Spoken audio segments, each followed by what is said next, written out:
Mm, we having all kinds of problems tonight. Come on, turn it all on.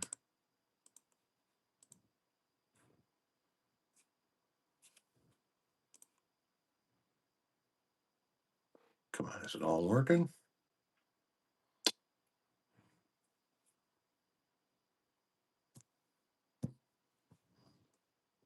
Yep, it all appears to be on and working.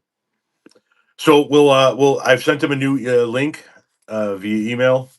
We'll give it a moment. You can hear me now. Okay, great. So we're going to give him a moment to get to that link and connect with us. In the meantime, good evening. Hello. Here he is right now. All Can right. you hear me? Oh, Perfect. all right. Perfect. I can hear you now. Well, hello, everybody. I am Jacob Anders. I'm running for Congress in Tennessee District 4, a very deep red district, and I have been flipping MAGA voters, conservative voters every day with my door knocking. But Tom, take it away. Well, I mean, no, this is all about your platform. So what I want to do is I want to hear about your platform. Like you pointed out last week, we had Victoria on. You guys are both vying for the Democratic nomination in this district. How long has the incumbent been in the office? I believe it's since 2010 or 2012. Scott De Harlay. Some people pronounce it Scott De Jarlay, but I don't know. He's one of the more extreme, I think, Republican members of the House. Tea Party. Yes. He votes with Yes. Trump, I believe, over 95% of the time. So both of you have an uphill battle to climb to begin with because it's a deep red district and because he's so entrenched. But you said you started by saying that you're flipping MAGA voters. How are you flipping MAGA voters? Number one, they have to know that I am not a California liberal. I'm not trying to take away their guns. I just want gun safety and mental health care. Like Medicare for all, that doesn't even scratch what I want to do. I want the KISS system. KISS stands for Keep It Simple Stupid, which I think resonates with a lot of Gen X. So Yes. basically what that means is you go to the doctor, you show them, hey, here's my American healthcare card. You do whatever you got to do with your doctor, and then you leave. No copays, no BS, just simple. So a UK style.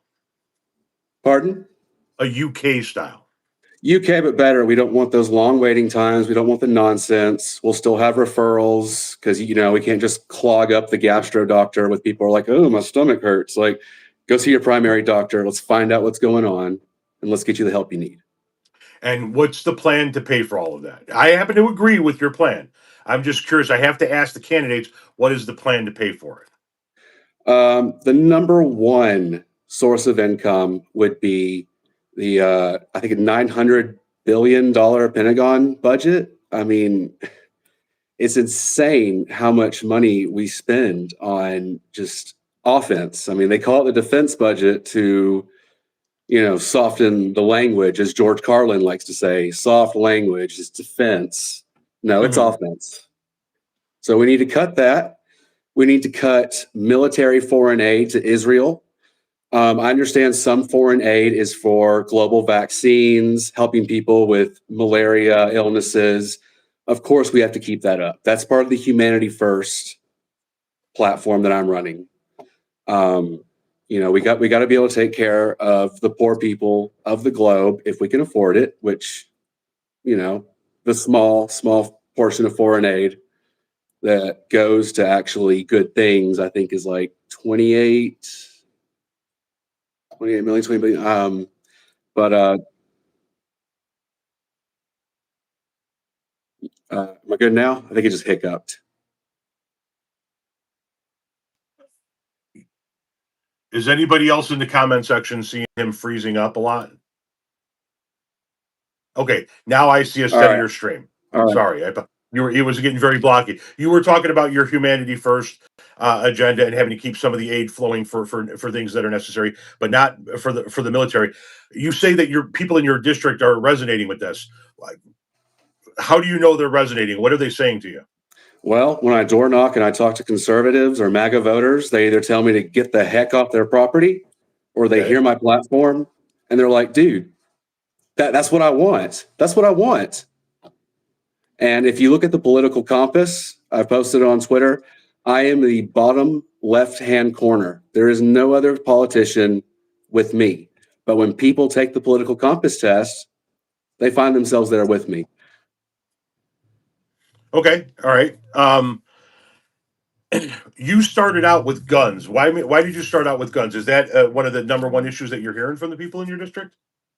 A conservative will not vote for a Democrat that's going to take their guns. And currently, the Democrat policies for guns is like, oh, let's ban stocks, let's ban magazines. That doesn't stop a person that's deeply disturbed. We need mental health, and conservatives Okay. have been screaming that. Democrats have been screaming universal health care. Where is it? If both sides want it, where is it? Well, it doesn't exist because the members of Congress currently are seeing their campaigns funded by the medical field, and you're never going to see anybody vote against the hand that feeds them. So, where are you getting your donations from? If you don't mind, the people who are watching knowing. Every single one of my donations is from a working class person in Tennessee. I have one donation from a Yang Gang member, a former Andrew Yang Okay. enthusiast. We call ourselves the Yang Gang. I think he's from like West Virginia, and he sent me $50. That is my only out of state donation. I don't take PAC money. If a PAC donates to me, I'll donate that money to my local community. Okay. All right. And are you seeing decent polling numbers for the message that you're spreading in the district? Yes, sir. I've conducted 2 internal polls with live voters. The Yang Gang has been helping me out with that, calling people. When you perform your own polls, you phrase the questions the way you want, and it's free name recognition. Okay. And how are those polls looking for you right now? Um, when I first started running, I wanted to do a poll to see how I do in the Democrat primary. I think we had about 600 live voters, and it was 7 out of 10 Democrat primary voters don't want to run Victoria Broderick again. From the poll that you conducted. Yes. And what was the Over number one reason they gave for that? because she already ran in 2024 and she got humiliated and embarrassed, and she's not running a different campaign. She's not reaching out to conservatives. All she does is just hang out on TikTok, and that's not enough. Okay. So we've talked about guns and universal health care. What are some other cornerstones of the platform you're running on? I know that's not it. I have taken a look at your website. Give us some of the other major points that you were running on. Well, if anyone recognizes this hat, it is from the Andrew Yang 2020 campaign. Math stands for Make America Think Harder. And if you do the math, you'll vote for Jacob. So, one of Andrew Yang's biggest policies was the freedom dividend of a universal basic income of $1,000 a month in 2020. I have raised that to $1,500 a month basic income. This supports the unpaid parenting work of millions of Americans, people that take care of aging relatives, um, everybody. This is also decouples you from your job. Like, you could leave your job, search for a different job, or perhaps become an author, perhaps become an artist, and this gives you the freedom to fail. So if this doesn't work out, no worries. You still have money coming in to help you out. And this has been very popular where it's been tried in Finland, and I think it was Stockton, California, Mayor Tubbs. I've reached out to him and mayors for UBI. They're backing me, and they're just like, man, take this all the way. Take Andrew Yang's message and just bring it back. Because it's just Andrew Yang ran and he just got smothered by the Democrat establishment. Like, I volunteered for Bernie and Andrew Yang, and I've seen it firsthand. Like, it's Okay, and terrible. I'm going to be completely open with you. I think that you probably know my positions. I am steadfast against a dividend. I am steadfast against the idea of universal basic income. I am a firm believer that if you are an able-bodied human being, that you should be an active member of the workforce. If you can't work, we should get your back absolutely, whether that be for a mental or physical reason. If you stumble and fall, I think that we should collectively have you. But I don't agree in the least bit with just sending everybody in the country money. I, I'm under, just going to let you know, that's something that I can't get behind. I understand the sentiment, but what happens when the AI takes the rest of the jobs? White collar jobs are being gone, gone, gone. And I mean, I know, Then right? then I agree with you. If we reach a point of automation where there are not enough jobs for human beings in a society, I agree with you. You put an automation tax on the companies that have automated the jobs out of existence, and you take that automation tax and you support the people that simply cannot get a job. I don't believe we're there yet. You're talking about a what if we get there point, but right now you want to give everybody $1,500. Does that include myself? I mean, I'm not trying to be rude, but I made almost $300,000 last year. To give me $1,500 a month is an absolute waste of taxpayer funds. You can opt out. So we can opt out. So Yes. now that's a perfect example. That's wonderful. It doesn't just go to everybody. But what if if I decide I want to keep that $1,500? Do you still send it to somebody of my income level? Everybody gets it. Every single person, every American citizen. Yeah, I can't. I got to be honest with you. I can't get behind that. And I know plenty of people in my own personal life that if you started giving them monthly income without them working for it, they would do exactly what you said and drop out of the workforce. And that does nothing good for society, in my opinion. Well, if you see where AI was just 2 or 3 years ago, the pictures it made, they were worse than my art. It just looked like The crap. pictures. What Monkey. pictures are you talking about? Oh, you're talking about the advancement of AI from a few years ago Yeah, to right now. Yes. yeah, Okay. it's insane. I mean, now AI is replacing lawyers. It's just replacing all this white collar work, all this expertise you need. It's being automated with AI because the AI has every medical textbook, everything we've ever written, every social media post, everything goes into these AIs. These AIs take all of human knowledge, everything you do, everything I say, everyone says, our human literary existence goes to these AI centers, and they're making the money. That's part of where the freedom dividend comes in. Your stuff is being taken. Where is your dividend? Okay. Fair enough. Once again, we're going to agree to disagree on that particular That's fine. subject. I think we agree on a lot of other subjects. Universal healthcare. I actually like the idea that you talk about more than the typical Medicare for all program. The UK style. I have a stepsister that lives over there, and some other folks I know. I like the idea of paying a flat tax out of our income rather than to a healthcare industry, to a health insurance company, paying a flat tax. I believe what they're paying over there right now is the equivalent to about 10 or 11%, and that covers their not only their healthcare, but it covers their retirement. It gives them a national pension, and it ensures that they can see any doctor or specialist in the country. Like you said, you still have to get the referrals. Um, so in a system like that, what do you do with everybody that's currently in the healthcare industry now, the health insurance industry now, the tens of thousands of workers that are currently mired down in that system? What do we do with those people? Yeah, Blue Cross Blue Shield is not a fan of me. The health insurance industry is not a fan of me. These workers are white collar workers. They are going to be replaced by AI. What they do is just easily automatized. Like there's just they're going to be yes.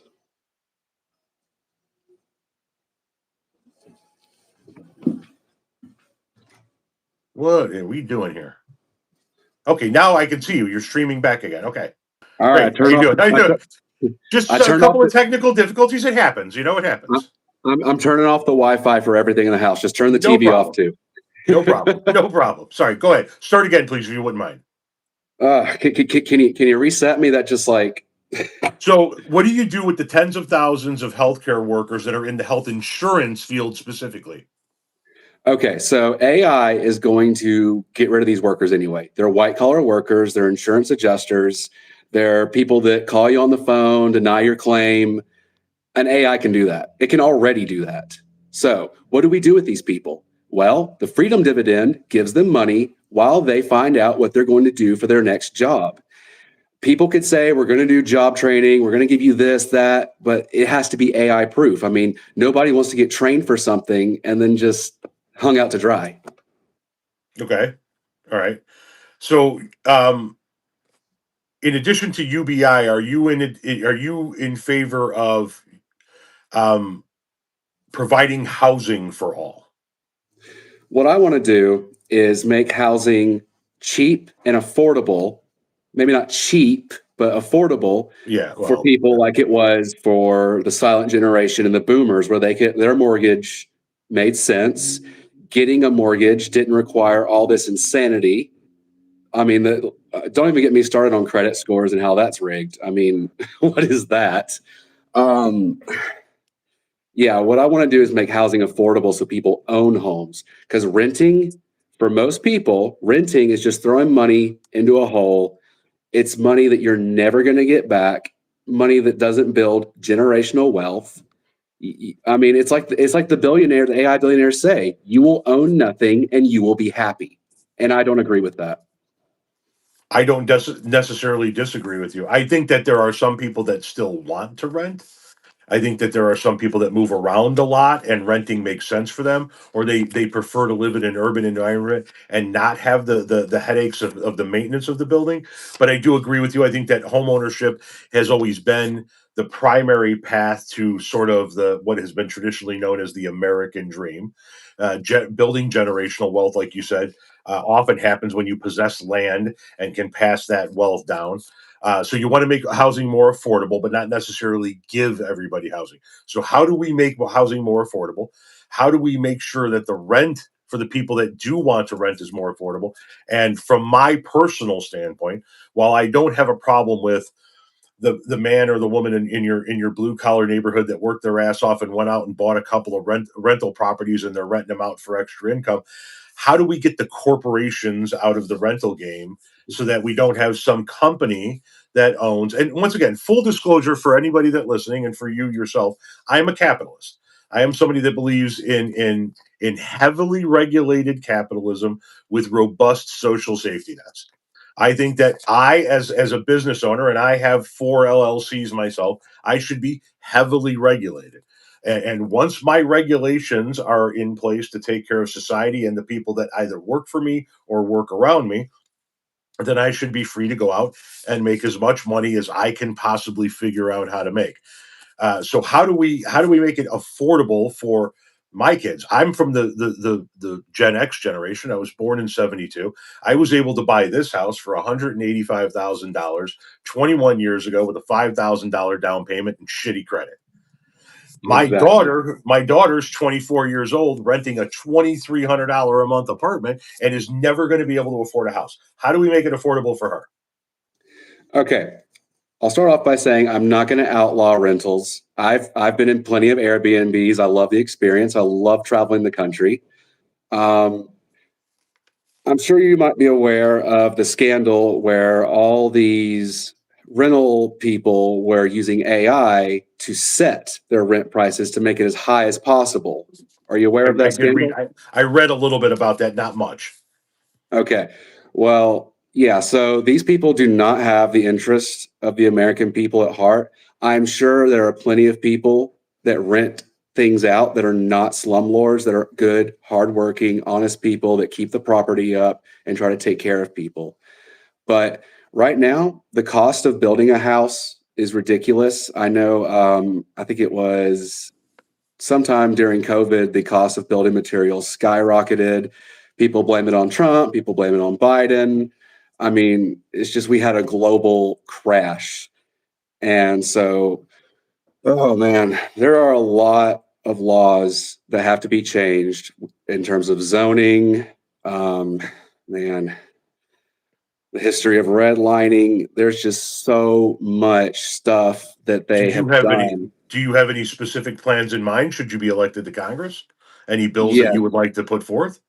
yes, the affordable mortgage bill that Scott DeHarlay voted against. I mean, we tried to make it so people could have those affordable mortgages. We could set it in stone, like, okay, here's going to be your payment, what it's going to be. I want something like that, something that guarantees people that they can have a reasonable monthly payment for their home Okay. and not have these credit companies, Equifax, TransUnion, and the other one, like, who are they? Why do they decide your fate? Why do they decide your future? Why do you have to like get a loan and pay interest on it to prove you have good credit? What about the person that never takes loans, never went into bankruptcy, and manages their finances? They said they gave me a 500 credit score when I lived my life that way. And as soon as I get these credit cards and let them take monthly fees out of me, suddenly I got good credit. Okay. Hello. Can you hear me? Okay, there he is. You're back again. So you were talking about the credit scores being a scam. Go on about that. Go ahead. Sorry. Yeah, like these people decide your fate, like if you're did you hear what I said about if you're responsible and don't have bankruptcies or Yes. debt? Yes. Yeah, yeah. So they're saying participate in the credit card scam or you're not a trustworthy person to make a loan to. And that's ridiculous. So what about home purchases? Do you think that that should count towards your credit score? Definitely if you're paying your mortgage on time, that should be part of your hold on.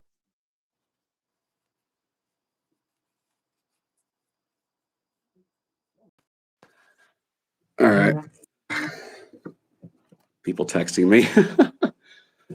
Yeah, definitely. I really want to change that because it's just So you go to buy a house, you get a mortgage.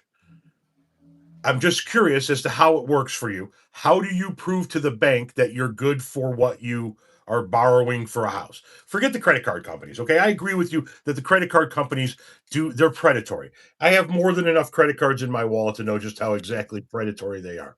But when it comes to buying a house, you want to go buy a house, you go to a bank, you say, okay, there's $150,000 house out there, and that right now is a very, very cheap house in most places. But let's say I want to borrow $150,000. How do you prove to the bank that you're good for it, or do you expect the bank to just loan everybody money no matter what? I think there's two primary ways. Okay, One, your job and your income, your tax return statements. Two, your bank statements. I mean, your bank statements, they are kept for what 7 years? How okay, does that not that proves fiscal responsibility? But also it's like, if you release that your bank statements private information, to the another company, it's like I want this loan. How do we guarantee that data is not going to be stored, leaked, all that that's a good horrible stuff? point. That's an excellent point. So, but you do believe that if you were to be able to get a loan, that you could that those loan payments that you make on time should count towards some type of a credit score. Yes, that, your utilities, your phone bill. When I was growing up, people told me, they're like, "Yeah, man, paying your utilities on time counts towards your credit score." It doesn't. Yeah, It should. If you're paying your utilities on time and you're not getting late fees, you seem like a trustworthy person to me. Someone that can handle their finances. I actually agree with you on these subjects. I think that the credit card companies are a scam, and there's got to be an easier way for people to be able to take out a loan for something like an automobile.